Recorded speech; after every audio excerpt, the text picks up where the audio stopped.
Good morning বন্ধুরা, অনেক দিন পর আবারও চলে এলাম নতুন একটি ভিডিও নিয়ে। সকলকে জানাই ওয়েলকাম, অনেক অনেক ভালোবাসা জানিয়ে ভিডিওটা শুরু করলাম। চলো, সকাল সকাল উঠেই তো দেখো কত গাছে আজকে ফুল ফুটেছে। আজকে যেহেতু ছেলের ছুটি পড়ে গেছে, তো সেই জন্য করে এখন সকাল সকাল উঠে স্নান টান করে আগে ঠাকুরঘরটাই সেরে নিই। তো দেখো এখানে আমি এখন ফুলগুলো তুলে নিচ্ছি। আর আজকে দেখো ঘন্টা জবা ফুটেছে, অনেকগুলোই ঘন্টা জবা ফুটেছে। আর ফুলের কালার যে এত সুন্দর, না মনে হয় যেন ধরেই থাকি, দেখতেই থাকি, এত সুন্দর কালার ফুলগুলোর। দেখো এখন আমি ফুলগুলো তুলে নিলাম। আর আজকে কত ফুল তুলেছি দেখো, গাছে এত এত ফুল ফুটছে এখন, গাছে ফুল তুলে আর পারা যাচ্ছে না, এতটাই ফুল ফুটছে।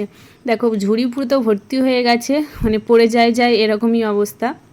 তো এখন এই ফুলগুলো নিয়ে গিয়ে এখন সিংহাসনটা সুন্দর করে সাজাবো। তো চলো, আগে তো চলে এসেছি আমার গোপু সোনাকে স্নান করাতে। আগে গোপু সোনাকে স্নান করিয়ে রেডি করাবো।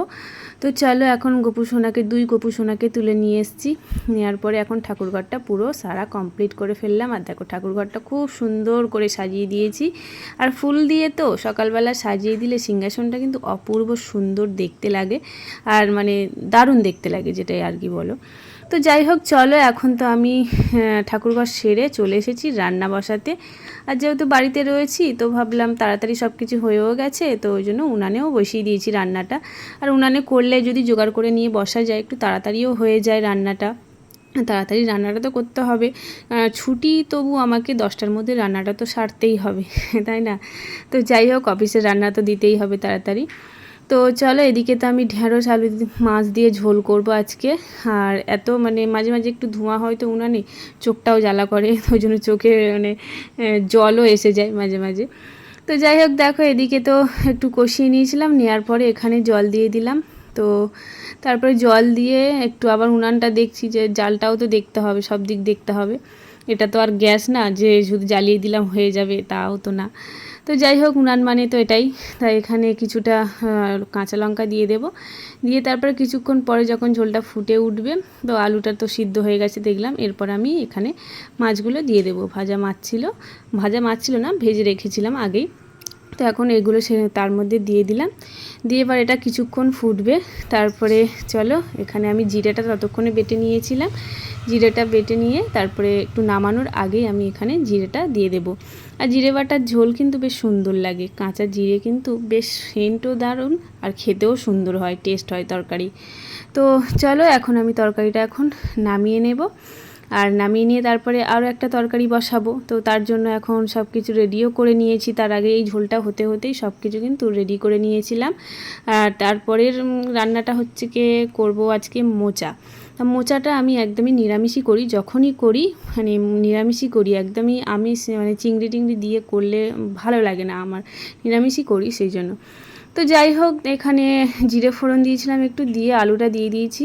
আলুটা ভেজে নেব ভালো করে নিয়ে। তারপরে এখানে একটু ছোলা দিয়েই করব মোচাটা। আর তারপরে এখানে একটু আলুটা ভাজা ভাজা হয়ে গেলে তারপরে এখানে দিয়ে দেব টমেটোটা দিয়ে তারপরে আরও একটু নাড়িয়ে চাড়িয়ে নেব। আমার মতো এরকমই উনানে রান্না করতে কে কে ভালোবাসো অবশ্যই কিন্তু কমেন্ট করে জানাবে। আমার কিন্তু বেশ ভালো লাগে, কিন্তু সময়ের অভাবে অনেক সময় করে ওঠা হয় না, এটাই আর কি। তো তারপরে এদিকে তো লবণ দিয়ে দিয়েছি। আর ওদিকে দেখো আরেকজন আমার পিছনে ঘুরঘুর করছে, এখন স্কুল ছুটি তো ওই জন্য করে বাড়িতে রয়েছে আর খেলাধুলা করছে, এদিক ওদিক ছুটছে। তো তারপরে এখানে আমি মোচাটা ভাপিয়ে রেখেছিলাম, সিদ্ধ করে রেখেছিলাম হালকা। তো সেটা আমি এখন এর মধ্যে দিয়ে ভালো করে নাড়িয়ে চাড়িয়ে নেব। নাড়িয়ে চাড়িয়ে নেওয়ার পরে কিছুক্ষণ যখন হয়ে আসবে জিনিসটা, তখন আমি এখানে অল্প পরিমাণে দিয়ে দেব চিনি। চিনিটা দিলে বেশ ভালো লাগে, টেস্টটা বেশ সুন্দর আসে। আর তারপরে এখানে একটু নাড়িয়ে চাড়িয়ে নেওয়ার পরে যখন নামাবো, ওই যে হয়ে গেছে, তখন একটু আমি এখানে ঘিটা অ্যাড করে দেব। ঘিটা দিলে কিন্তু বেশ সুন্দর লাগে, একটা টেস্টই আলাদা হয়ে যায় নিরামিষ তরকারি বিশেষ করে, আর মোচা ঘন্ট বিশেষ করে, যে একটু ঘি দিলেই বেশ আলাদা রকমের টেস্ট চলে আসে। তো যাই হোক, এখানে আমার রান্নাটা এখন হয়ে গেছে কমপ্লিট। এখন এবার নামানোর পালা। নামানোর সময় তো অল্প অল্প করে নামাচ্ছিলাম, তো দেখলাম যে এরকম করে কতক্ষণ ধরে আর নামাবো, তো ওই জন্য করে বাটি ধরে একেবারে কড়াতে দিয়ে দিয়েছি, দিয়ে এইভাবে তুলে নেব। তা দেখো, তো যাই হোক, আমার মতো এরকম আইডিয়া কে কে করো। তো চলো, এখন তো রান্নাবান্না শেষ। ভিডিওটা তোমাদের কেমন লাগলো অবশ্যই কিন্তু জানিয়ে। আজকে এই পর্যন্ত, আবার নতুন ভিডিও দেখা হচ্ছে। টাটা, ভালো থেকো।